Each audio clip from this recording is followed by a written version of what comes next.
News Talk 610 AM and 102.1 FM. KVNU. Well, it's now 4:05 on this sunny Monday afternoon, and I'm Will Feelright in the KVNU studio with your local headlines. Well, residents from across the political spectrum gathered on Saturday for a community rally to protest the controversial Stratus Project data center development. Now, the event, which was led by community advocate Brianna Williams, follows the county attorney's recent rejection of referendum applications that had aimed to put the county's agreement with data center developers for a public vote. Now, Williams, who also noted the group had sent a list of demands to developer Kevin O'Leary through Utah Senate President Stuart Adams, emphasized the environmental risk to the region. Now, despite the legal setback, Williams expressed hope, though, after seeing Democrats, Republicans, and independents all unite over shared concerns for the county's resources. Now, proponents of the protest argue that the massive data center facility just does not belong in the area and could permanently strain the local environment. Meanwhile, as summer activities increase at Bear Lake, the Idaho State Police is mobilizing additional troopers and specialized equipment to enhance public safety. Now, with thousands of visitors expected at the reservoir, the agency is expanding its regional footprint, and troopers will be conducting traditional patrols using ATVs along with drones to help with rescues and monitor incidents. Now, Idaho State Police say they are coordinated in their efforts with the Bear Lake County Sheriff's Office, the Idaho Department of Lands, and also the Idaho Department of Parks and Recreation. Now, Captain Clint Skinner said the Bear Lake is one of the most popular summer destinations in the state, and that comes with a significant increase in traffic. Now, he's urging visitors to utilize and make sure they're always wearing seatbelts, wear life jackets, and never drive impaired. Now, the heightened law enforcement presence is expected to remain active all summer long. Of course, there was a diving accident that occurred at Bear Lake on Saturday that claimed the life of a man from West Valley. I'll have more on that coming up during KVNU's For the People show. Well, a 12-year-old girl died over the weekend, and a 13-year-old girl was injured Friday night after their side-by-side UTV rolled and caught fire near Parowan. Now, the Iron County Sheriff's Office reported the vehicle had turned too wide, causing the wheels to catch and the vehicle to overturn near the Iron County Fairgrounds. Now, first responders said they found the side-by-side completely engulfed in flames. One girl escaped with injuries, but Dusty Rose Daly, a 12-year-old, became trapped and died at the scene. The school officials confirmed the tragedy was deeply shaking the local community, and grief counselors were brought in to help those that knew Daly. Now, the sheriff's office said in a statement that the incident was a heartbreaking tragedy. The cause of that crash remains under investigation, but a community fundraiser has already been launched to help Daly, who was reportedly loved by the community and enjoyed baseball, horses, and dancing. Just a sad story from the weekend. Well, we're going to continue to see hot temperatures as we work our way through the rest of this week, as we've been in the mid-80s today. Tonight we'll drop into the mid-50s, then low 90s for tomorrow and Wednesday, high 80s on Thursday, then get ready for it, mid-90s coming on Friday before we'll settle back into the high 80s for Saturday and Sunday. Looks like we could see a small chance of some rain for the second half of the weekend. And weather this hour brought to you by Dr. Keith Nielsen. For over 27 years, he's been helping to eliminate people's knee pain, and he can do it for you right here in Cache Valley. You don't have to leave the area to get relief. Visit drkeithnielsenortho.com. That's his website. It's drkeithnielsenortho.com. And I'm Will Feelright for KVNU News. My friend John Hansen at the Duct Hunter has constantly educated you about the need for ductwork cleaning in your home. But what about your cabin or summer home outside the valley? You need that home's ductwork cleaned too. With high pollen counts in the mountains, dust always in the wind, and road construction ever present, the old adage of out of sight, out of mind is bad. Give the Duct Hunter a call at 770-4813 to clean out those dirty ducts in your summer home. We are the Duct Hunter. Breathe better, save money, protect your home. The station for news and talk. KVNU 610 AM and 102.1 FM. My name is Dane Murray, and I'm asking for your support to continue serving as Cache County Attorney. I've spent my career protecting families, prosecuting violent crime, and working with law enforcement to keep Cache County safe. I'm the only candidate in this race with prosecution experience, and I'm honored to have the support of Sheriff Chad Jensen. When it comes to protecting our families, experience matters. Vote Dane Murray for Cache County Attorney. The difference is clear. Paid for by Dane Murray for Cache County Attorney. Vote Dane Murray. When it comes to home care, it's important to know you have a choice. If you or a loved one is in need of hospice or home health services, remember that Primrose Home Care and Hospice believes in treating the patient as well as the problem. We work directly with you and your doctor to create a health plan that's catered to your needs. Our team is devoted to providing options in the freedom and safety of your own home. Visit us at primrosecare.com or call to schedule a free consultation. Primrose Home Care and Hospice, your local hospice and home health provider since 2006. KVNU's For the People with Jason Williams and Bill Walter. And it is Utah known as the fraud capital of the world. Not because we have more people committing fraud, but because we have so many people falling for it. Going beneath the headlines and connecting you to the newsmakers. The radio is a great way to get the word out to a lot of people in an emergency. So we thank you for your help and being a partner with us. For the People on News Talk KVNU 610 AM 102.1 FM, online at 610kvnu.com and on the KVNU mobile app.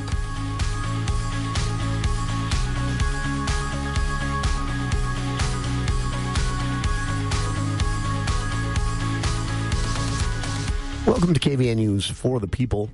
It is Monday, June 15th. I'm Jason Williams. 82 degrees at 4:11 in the afternoon here at the Radio Ranch. It feels like it outside as well. It's been a warm day. Beautiful, though. Blue skies and more. We have a lot to talk about on a Monday instead of our regular Thursday due to a scheduling conflict last Thursday. We will be joined by Frank Schofield and others for our Spotlight on Logan Schools.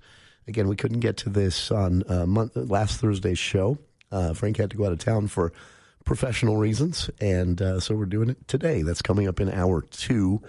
Also, an update from our good friend Sean Tiegen at the Utah Foundation. We spoke with Sean a month or so ago about some research they had done on how well Utah is preparing for the future.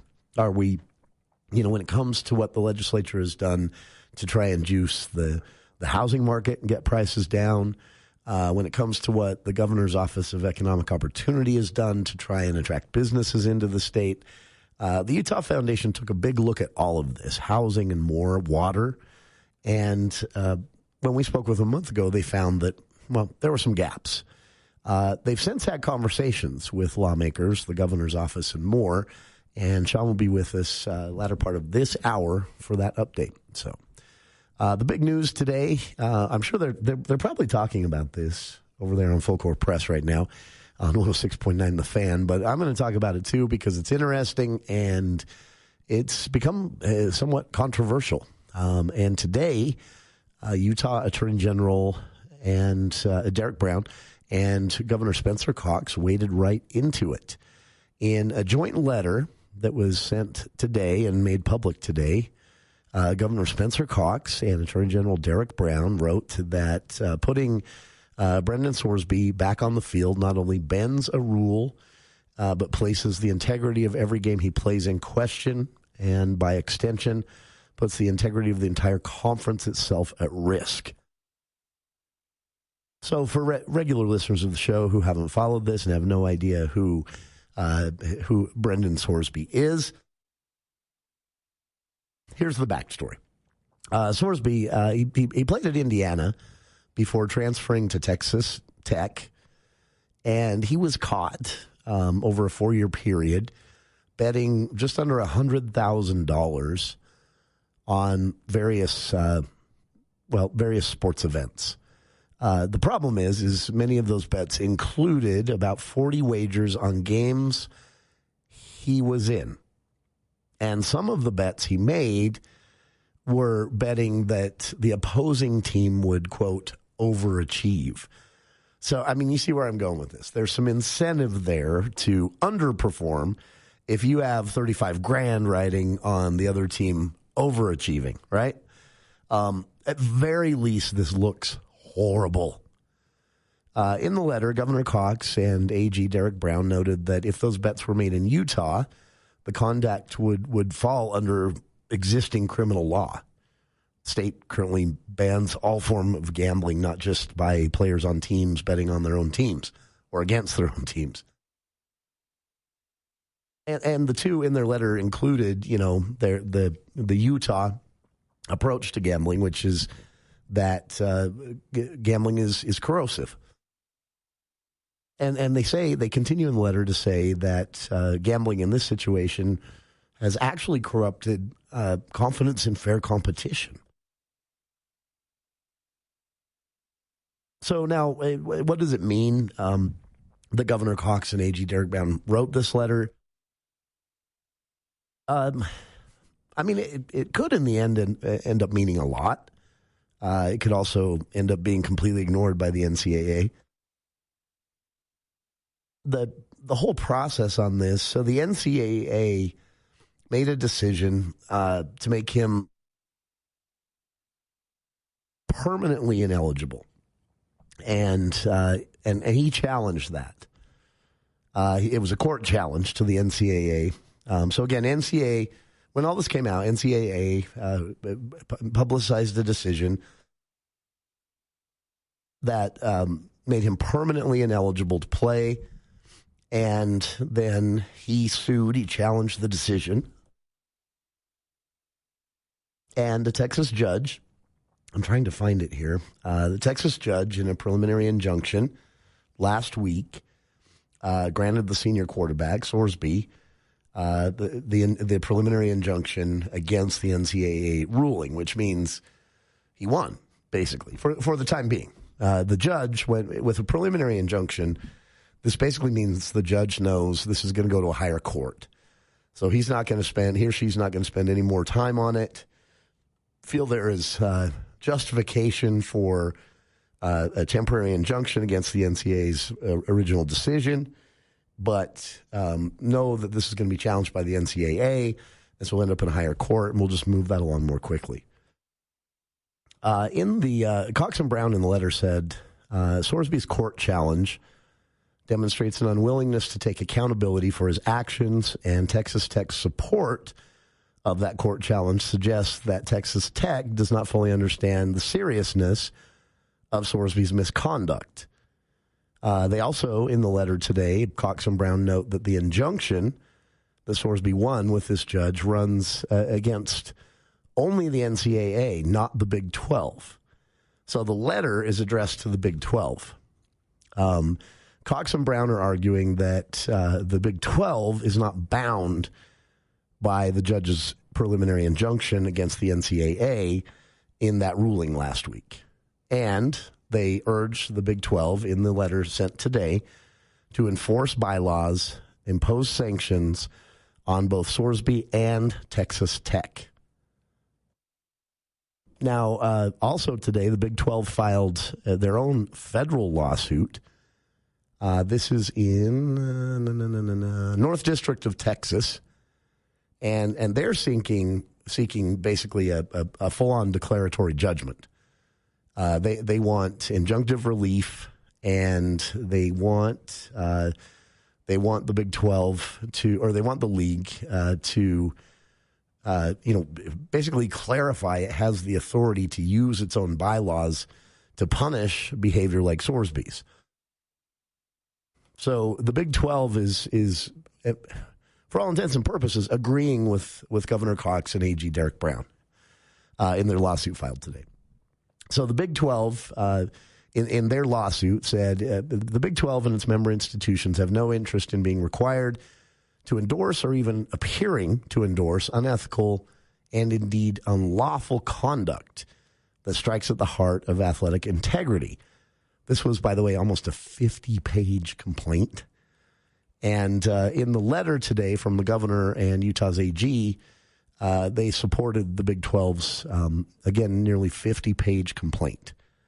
And they wrote in the letter that, this puts them at odds with candidate for Senate and Texas Attorney General, once impeached by his own party, Ken Paxton, In his recent assertion, public assertion, he claimed the Big 12 would violate federal and state antitrust laws by penalizing Texas Tech if the school fails to take appropriate action in response to Sorsby's Paxton admits, egregious and admitted misconduct.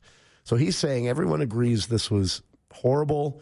Everyone agrees Sorsby shouldn't have done this, but you can't force Texas Tech to give him the boot, is basically what Texas Attorney General Ken Paxton is arguing.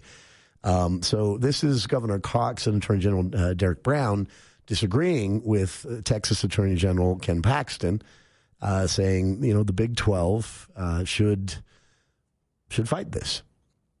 In the letter, they go on to say, that there are high stakes here beyond Texas Tech, and I agree with that. The governor is quoted as saying that, with these new, well, not new at this point, but newish name, image, and likeness contracts that players can sign. The governor said that this has already shifted the college sports landscape a lot and commercialized it, basically. Now, I would argue the schools were doing that and the players just wanted a bite of the pie. But that's a disagreement we can put off for another day. But Governor Cox in the letter says, with the sponsorship deals on the table, marketing agreements, financial relationships, it should be unthinkable to say to players, look, what you did was unethical, but you're an important part of this team, and so we're going to let you stay. For their part, Texas Tech last week said that they are going to help Sorsby get into a gambling addiction program with opportunities, and they don't detail what, but incentives. And then they promise protective measures, Texas Tech said, that will be instituted to make sure that none of their players are betting on themselves or against themselves again, like Sorsby was. So, Governor Cox's final statement today in a tweet, he said, "This is for every athlete who competes with integrity. Today, Attorney General Brown and I sent a letter to Big 12 leadership regarding the conference's authority to enforce its rules and preserve fair competition." So you can check it out. There's also a full copy of the letter that I've kind of summarized for you here in the governor's tweet. And it'll be interesting to see where this goes. But I guarantee one thing, with the Texas Attorney General in a pretty aggressive campaign for Senate, and he's got a pretty tough challenger from the Democrats, and this will get political and probably weird. I kind of feel like Governor Cox and AG Derek Brown were kind of, in this move today, trying to hopefully end run that. I don't think it'll work. But glad to see him jump on this one at least. I agree with them. I think it at very least makes Texas Tech look bad. And at very worst is kind of a sanction of this kind of unethical behavior if a player is important enough, I guess. That's the image painted, at least, by Texas Tech and their moves. So we'll see where it goes. The letter, of course, is non-binding. This means nothing other than it is an attorney general from another state writing in defense of the Big 12. Same day they mounted a federal district court lawsuit against the NCAA and the Texas judge, against the Texas judge who overruled the NCAA. So keep an eye on this one. It's going to get exciting. We'll be back with more of For the People right after this. News Talk 610 AM, 102.1 FM, KVNU. Cache Valley Cruises. Every summer, there's one weekend in Cache Valley that just feels different. The rumble of classic engines, the smell of barbecue and funnel cakes, and crowds of people making summer memories together. The Cache Valley Cruise-In is back for its 44th year. Nearly 1,000 classic cars and custom builds roll into town for 3 days of nostalgia, horsepower, music, food, shopping, and fun. Thursday night, kick things off with a live concert featuring Cooper Allen and Ingrid Andress.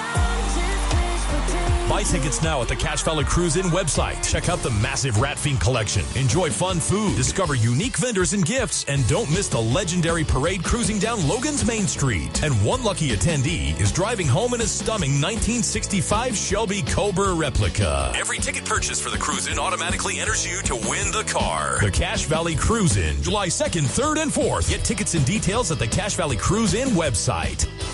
Finding comfort outdoors by upgrading your landscape is easy with the creative touch of Canyon Landscaping. Imagine beautifully designed planting beds, an outdoor patio with landscape lighting to help you relax, entertain, and enjoy your home. Your project designed around your lifestyle and professionally installed, on budget and on time. See their work at canyonlandscaping.com or call 752-3838 to get started right away.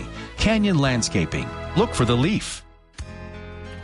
Look, let's clear something up. IV therapy, hormones, peptides, ozone, this isn't about luxury wellness. It's about function.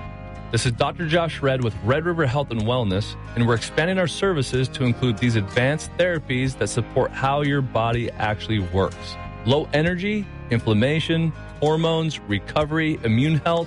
These treatments are used intentionally with medical oversight and integrated into our existing approach to whole body care. If you're tired of quick fixes and vague answers, this is something different. This is about supporting your health at a deeper level so you can feel better, think clearer, and live stronger. Red River Health and Wellness, because your health deserves more than guesswork. Learn more or schedule a consultation at redriverhealthandwellness.com. Call Red River Health and Wellness at 855-55-RIVER. Call Red River today. Hi, this is Gordon Deal. Tuesday on This Morning, America's First News. If the Strait of Hormuz opens as scheduled sooner rather than later, how soon would gas prices come down and our oil reserves get replenished? Also, is investing in space the next frontier? Venture capitalists and others are reportedly embracing space startups, and what it's like to have children when you're older than 40. Tuesday on This Morning, America's First News. From 4 to 6 on News Talk KVNU, 610 AM and 102 FM. Your station for news and talk.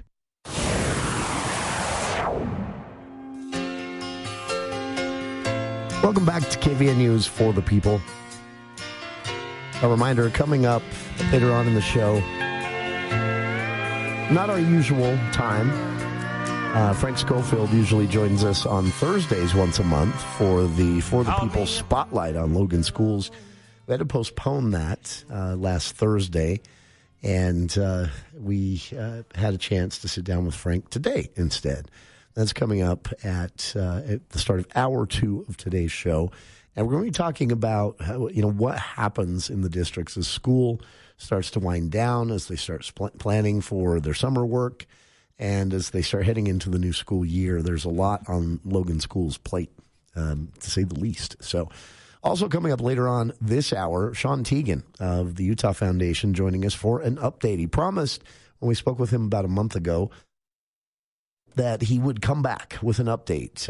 We talked about some research they had done showing that Utah may not actually be as ready as we need to be for our aging population. As Utah increasingly edges towards at least a period of time where the majority of our state population is a lot older than it's always been. We've always been a majority children state. But of course, all those large families, they age, and as they age and get old, they become the older population. And that shifts the demographics of the state, which also means public policy has to shift with it. It's very complicated. So we're going to talk with Sean about this. When we spoke, I had to look. I believe it was 3 or 4 weeks ago. We spoke about the research they had done. Long story short, we're not quite ready for the demographic change of our population being a lot older than it's been for decades as these large families age into their 40s, 50s, and 60s. But Sean was headed to the Hill to talk to lawmakers and actually discuss some, policy proposals that could make a big difference. So he's got an update for us coming up on the other side of the news at the bottom of the hour. A quick response for a listener. A listener wanted to know more about this letter from the governor and why they sent it today. I'm sorry, I meant to address that. The reason, I think I said this, but maybe it needs to be reinforced. The reason the governor, because a lot of people have fired back at the governor, why stir this back up? Why weigh in at all? Well, I think the reason is that the Big 12 was filing their lawsuit against to escalate this basically to federal court. I think that's my guess as to why today, just as the dust is settling a little bit, Governor Cox and AG Derek Brown decided to weigh in. And again, that's a guess. I don't know that, but the timing with the Big 12 actually filing their federal lawsuit today in the Northern District of Texas, I would guess that's the entire reason Governor Cox and AG Derek Brown decided to weigh in today. So, yeah, watch this one. Not one with a lot of easy solutions, honestly. This is such an overwrought thing to say, but it's a new world, technology-wise. And gambling addiction is a thing, even maybe even especially for young people, college student age. And, I agree with Governor Cox and AG Derek Brown. What Sorsby did was wrong. I don't think anyone's saying it wasn't wrong. What Texas Tech seems to be saying is we'll keep him on the team. We'll put him into, gambling addiction therapy, and things will be okay. What Governor Cox and AG Derek Brown are saying is this sends the wrong message. He knew this was wrong. Gambling addiction or not, he knew what he was doing, and it was unethical. And so as long as he stays on the team, the entire conference is going to suffer. There will always be a question, at least, when, say, for example, Texas Tech doesn't perform very well. Did Sorsby and his team throw the game because there were some big bets on them losing, which was one of the bets Sorsby made. He bet that the opposing team, when they were about to play, would, quote, overachieve. And I think he had according to the news reports, about $35,000 riding on that bet. So, yeah, I don't know. Expect this one to get much more political, unfortunately. But it'll be interesting to watch it. So, listener asked where they could read the letter. Sorry, I thought I said this. The governor tweeted it out today. I'll actually post a link to the actual letter from the governor's website, which is governor.utah.gov. It's right there on the front page right now. But I'll post a link on our Facebook page. You can read the letter yourself. And we'll be back with more of For the People, an update from our friend Sean Tiegen of the Utah Foundation. As Utah's population ages, Sean told us about a month ago, we're not prepared for it. When it comes to housing, water, transportation, economic input, and more, their report found that Utah is in for some surprises if we don't make some minor changes now.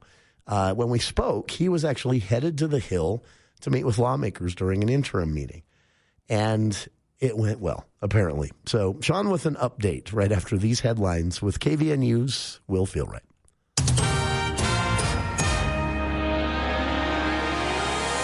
Well, thank you, Jason. A man was arrested Friday after allegedly entering a home in Box Elder County, eating food, drinking alcohol, and violating a protective order, according to authorities. Now, the Box Elder County Sheriff's Office says the deputies responded to the burglary that was in progress on June 12th after residents reported that an unknown man was inside their home.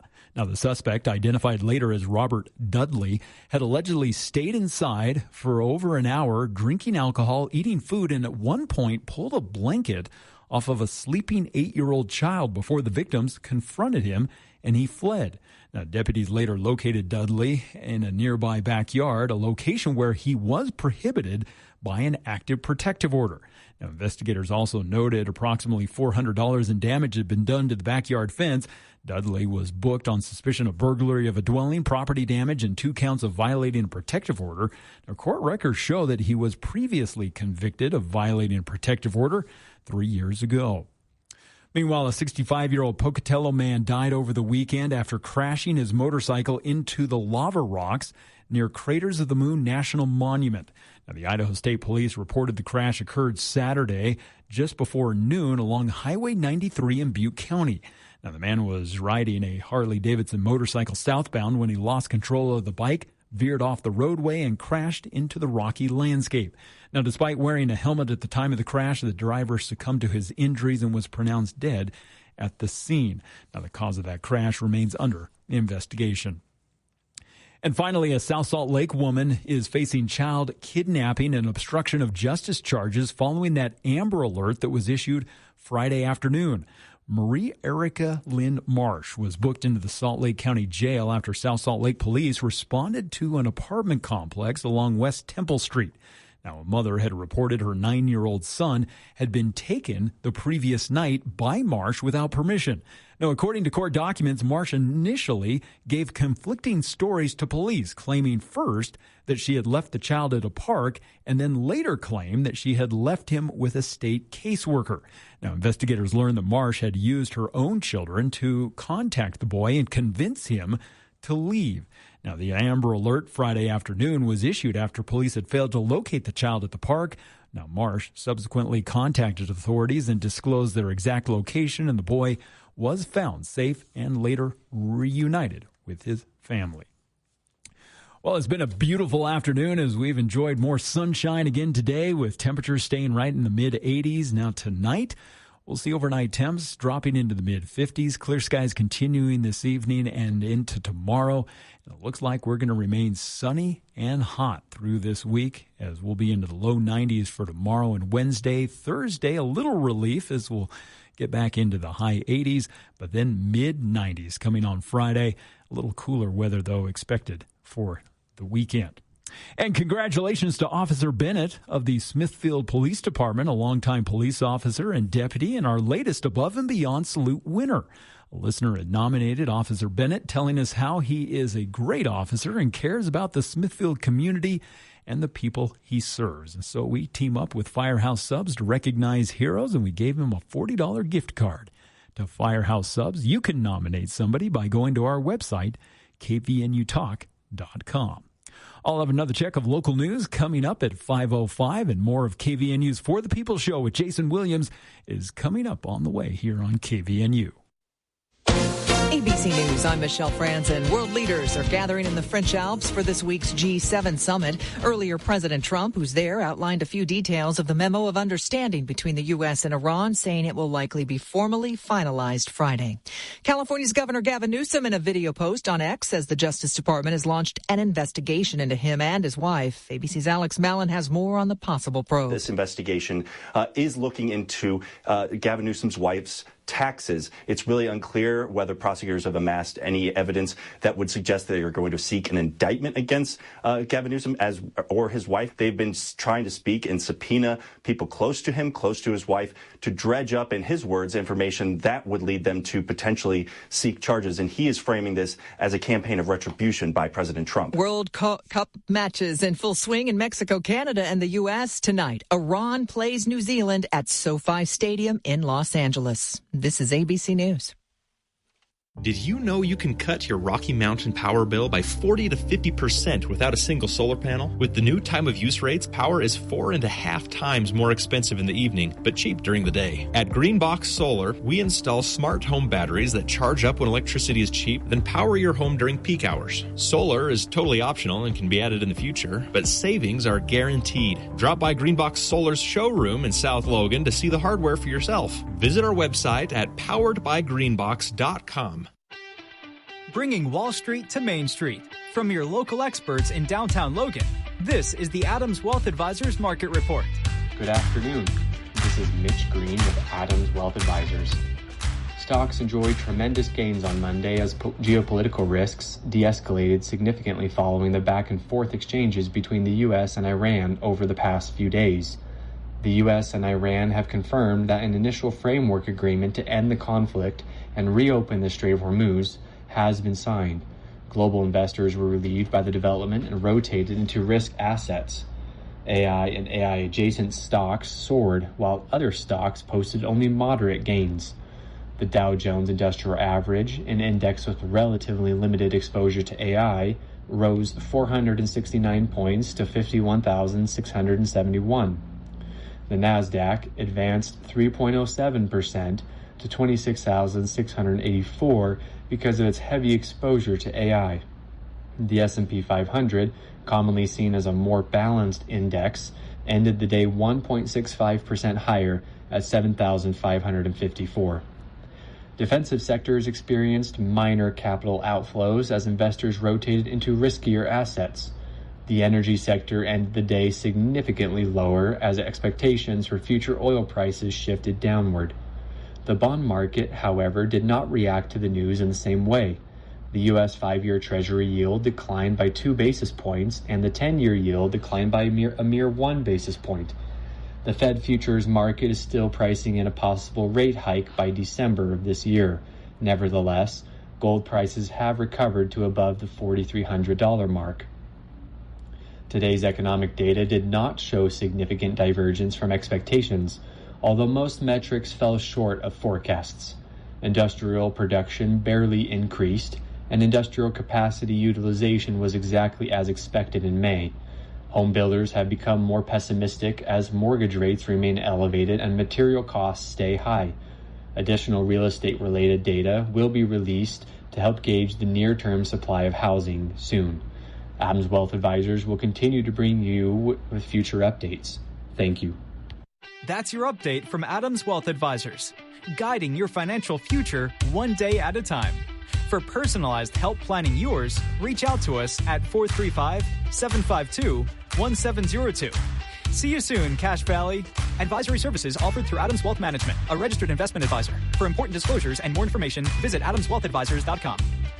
This summer, the line between safe and sorry might be as small as an overgrown tree. Dry branches, thick brush, untouched areas around your home. That's the kind of fuel fire loves. Let Hull Tree Care help you push that line back by creating a defensible space and reducing fire risk around your property. Call 760-6587 for a free fire risk evaluation from Hull Tree Care. Fire aware with Hull Tree Care.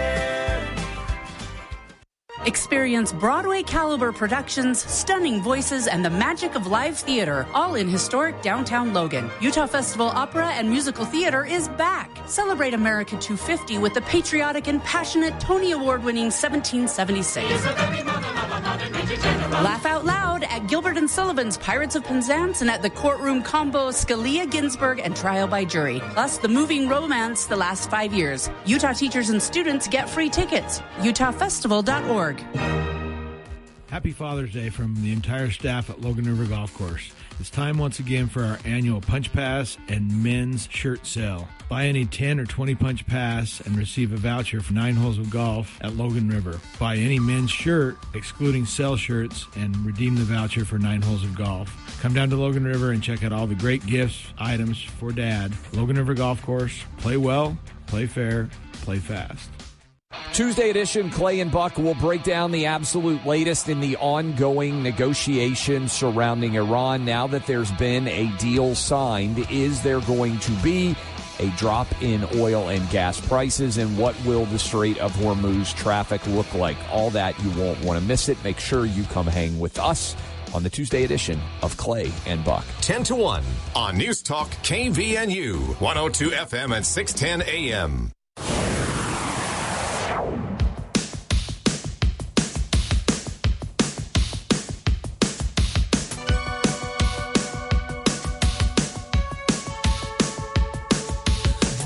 Welcome back to KVNU's For the People. Back in May, we spoke with President and lead researcher at the Utah Foundation, Sean Tiegen, about a study they had done showing that, in short, that as Utah's, as the majority of the people in this state age, and if that demographic shift is confusing, the easiest way to understand it is large families for a long time. Those families are young until they're not. And so Utah Foundation's research showed that there were some gaps in everything from, housing and water policy to planning for transportation, things like that. We're doing a good job, the Utah Foundation report said, but it leaves some their concern was there were some signs that the state isn't really aware of this pending tsunami. My word's not Sean's. He was far more optimistic. But he did say when we spoke back in May, this is a big deal. And the more ahead of it we get, the cheaper it's going to be to deal with. He promised to come back and give us an update. And earlier today, he made good on that promise. We had a chance to talk, and I asked Sean, what is the biggest deal here? Here's what he had to say. To make sure that this isn't just foisted upon us, but that we're growing in a way that makes sense for us in the community. And you say in the report, this really struck me. You mentioned this already, that 22% of rural residents are over the age of 65. And in the report, the authors say, this isn't just a matter of saying, well, we want people to have, the greatest options to go out swimming or to walk around a heated track in the wintertime. It is that, but you're also saying this type of planning can be the difference for rural residents, especially between them having to leave as they age or being able to stay in the place they call home as they age. That's huge. Absolutely. Absolutely, yeah, certainly. I mean, and this when we talk about, I brought up the phrase age-friendly. When we talk about that, we say, we need to have affordable and appropriate housing options for people. We need to have the kind of transportation that we need, particularly as we age. We need to have these services and supports for folks, and we need to make sure that we maintain opportunities for like civic participation and social connection and stuff like that. So those are really the four main things that we think about in terms of being age-friendly. And if you don't have those, like we talk about something called aging in place. And aging in place is important, and it doesn't necessarily mean that you're aging in the home that you've been in for your whole life, but that you have options so that you don't have to leave your community. You have appropriate housing options that say, you know what, I may say, I never want to leave my house. I want to age here. I want to die in this house someday. Sure. and live here for a long time. But, ultimately, I may not have that decision. I may not be able to make that decision. There may come a point when it's like, I'm going to have to move somewhere that I can get a little bit more support from, particularly if I don't have the necessary kind of caregiving support that I need as I get older. And that might look like some kind of retirement community. It might look like assisted living that's in my community, so I don't have to go somewhere else where I can still maintain the connections I have to this community, but that maybe I don't live in the house that I'm in now. And like you said, like if that option isn't there for some people, and particularly in rural areas, and if you're a little bit more remote, then people are going to have to leave. And I'll tell you what, like with some of the more rural communities that haven't been growing, that actually have been shrinking over the years, you don't want to lose more population to places that have more amenities. So I think that really what we talk about in this report is let's start putting things in place now so that as a larger and larger share of the population is aging, we can kind of, if people want to stay in the communities that they're in, they're able to do that. This is really important work, and again, a reminder that there are all types of people in our communities, and is the best way to make sure their needs are being met. Here, for our listeners, you'll be familiar with the current debate, the county and I guess at the city level, over new rec centers as Logan phases out public access to the rec center to meet their own fiscal needs. The county is looking at a couple of different options. One big one smaller one north, one smaller one south, maybe none, let the cities handle it. Public surveying has been done on this, and that's just one example of what we're talking about here. This can be everything from health services to snow removal services that affect people of different age groups differently. And Sean, I wanted to ask you about this, and I'm not trying to set up an opportunity here for you to badmouth any elected officials, though if you want to, it's always game on our show. But I noticed in the report that cities seem to be a bit more ahead of the game on this than counties. Do you feel, is there a reason for that, or is it maybe just cities have recognized the need a bit earlier? It's a little bit of a mix, and some of the time you might have plans that are just a little bit outdated and that need to be updated. And the part of the idea is like a rule of thumb for these general plans is to make sure they're updated every 10 years, because 10 years ago probably not as many communities were thinking about aging populations. They were still thinking about we still have a lot of high population growth, particularly with new kids being born. But with Utah seeing one of the fastest decrease in its fertility rate across the whole nation in the past several years. And it's like, with that, we used to grow like crazy, and most of that growth was internal. Most of that growth was natural growth from us having babies, more births than deaths. And now we actually see more of that growth coming from outside of the community, and part of that's because we're just having a lot fewer babies. We're starting to look like the rest of the nation is.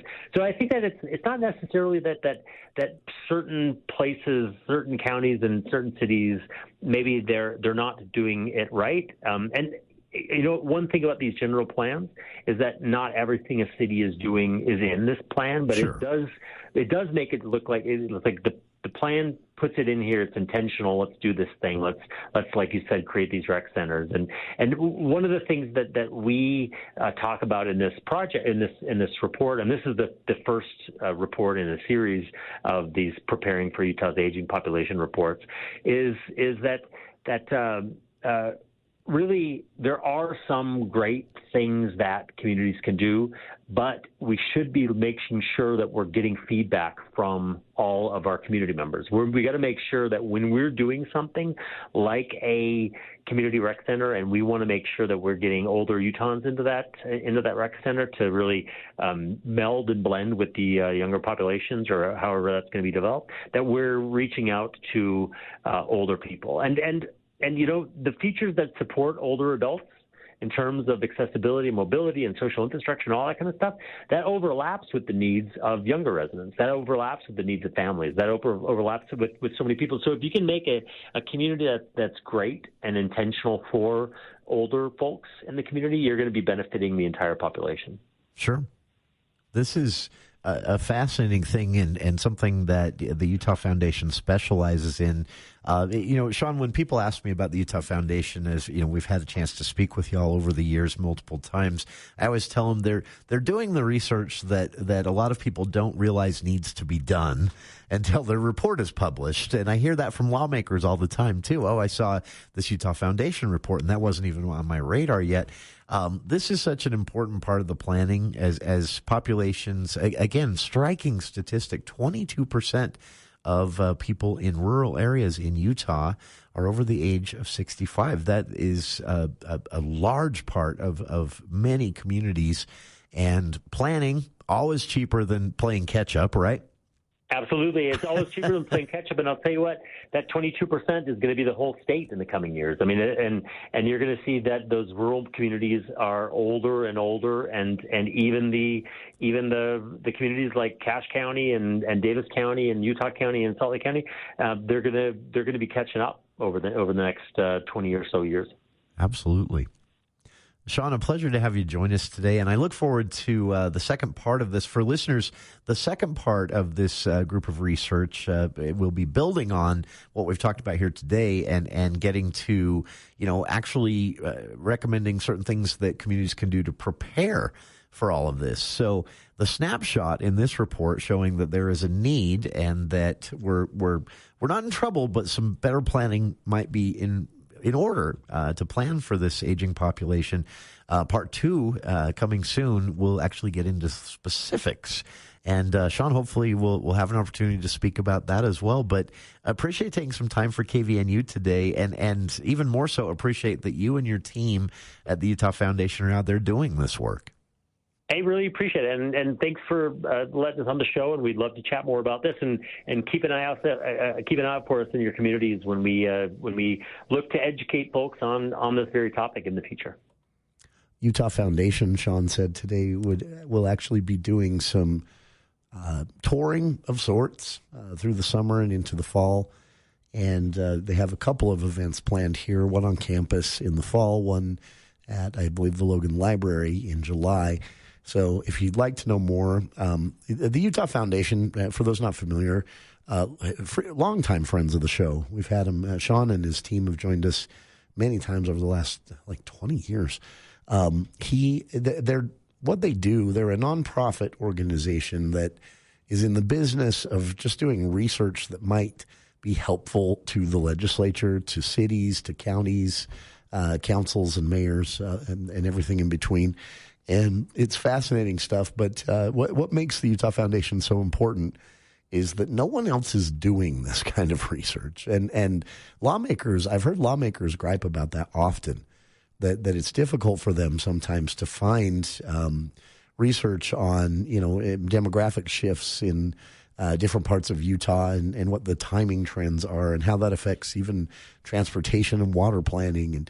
And so it's getting better, but it's been difficult, lawmakers have said, to really connect all the dots that need connecting. It's much better these days than it has been in the legislature with the work of, I'm sad to see him go, but Brian Steed and the USU Institute of Land, Water, and Air, with the work of the Utah Foundation. There are several other groups who, during the legislative session, are there to supply information without an agenda, really, to lawmakers who ask. And it makes the whole thing run much better than it would otherwise. So check them out, utahfoundation.org, and we'll be back with more For the People right after this. Help us recognize the champions in our communities. Submit your nominations by visiting kvnutalk.com. The Above and Beyond Salute, sponsored by Firehouse Subs. I'm Sheriff Chad Jensen, and I have worked with Dane Murray since his first day at the Cache County Attorney's Office. I've seen firsthand his commitment to victims, public safety, and justice. Dane has spent his career holding offenders accountable while helping victims and their families move forward. He's a trusted legal advisor, an experienced prosecutor, and a leader I rely on. I trust Dane Murray, and I'm proud to support him for Cache County Attorney. I hope you'll join me. Paid for by Dane Murray for Cache County Attorney. Vote Dane Murray. Constantly sneezing, having itchy eyes, or runny nose? It's allergy season. This is Dr. Tyson Brown with Budge Clinic's Allergy and Immunology team. We can help you get the relief you need. Having the only board-certified allergist in the Valley, Budge Allergy Clinic offers allergy testing, allergy shots, and treatment, and much more. Call the clinic and book your appointment today, 435-266-4735. That's 435-266-4735, or search Budge Allergy Clinic for details. This is attorney Jace Allen. At the Allies Law Firm, we know most clients care about one thing, achieving the best possible outcome. Not how many hours their lawyers billed, not confusing invoices, a clear strategy, and strong representation. That's why many of our estate planning, probate, and divorce services are offered with transparent, flat fees, so you know what to expect from the start. Whether you're protecting your family, navigating probate, or facing a difficult divorce, we are your allies. The Allies Law Firm. We plan, we fight, you win. Photographers, take your skills to the next level with Bank of Utah's My Utah Photo Contest. Submit up to 3 original color photos of what Utah is to you. First place wins $500 and their photo featured on a billboard and Bank of Utah's annual calendar. Cash awards and calendar features will also go to second and third place and most votes. Show us what Utah is to you. Go to bankofutah.com/MyUtahContest to enter. That's bankofutah.com/MyUtahContest. Bank of Utah. Member FDIC. Celebrate world-class majestic music and spectacular live theater with Utah Festival Opera and Musical Theater in Logan. From the revolutionary passion of the Broadway musical 1776 to the comic adventures of the Pirates of Penzance, the heartfelt and intimate The Last 5 Years, and the snappy wit of Scalia Ginsburg with Trial by Jury. Don't miss laughter, inspiration, and the power of live performance. Utah teachers and students get free tickets. UtahFestival.org. That's UtahFestival.org.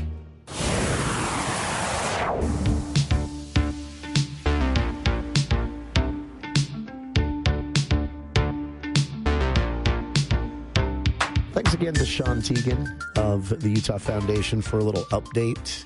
When I spoke with him earlier today, we also talked about part 2 and part 3 of this report coming out in roughly a couple of weeks, 3 weeks on part 2 and 6 weeks on part 3. And he said, we were talking that it might be fun actually to build on these with our local lawmakers. So I'm actually going to be reaching out to them and see if they'd be interested in something like that. So stay tuned. It could be fun to actually get lawmakers weighing in on some of these challenges that they're being made aware of. So coming up in hour 2, usually on Thursdays, this week on a Monday due to a scheduling conflict last week, our spotlight on Logan schools, how Cache Valley schools are teaming up with USU social workers this summer to basically make for a better education environment for everyone involved. It's a really fascinating project. We'll talk about it with our guests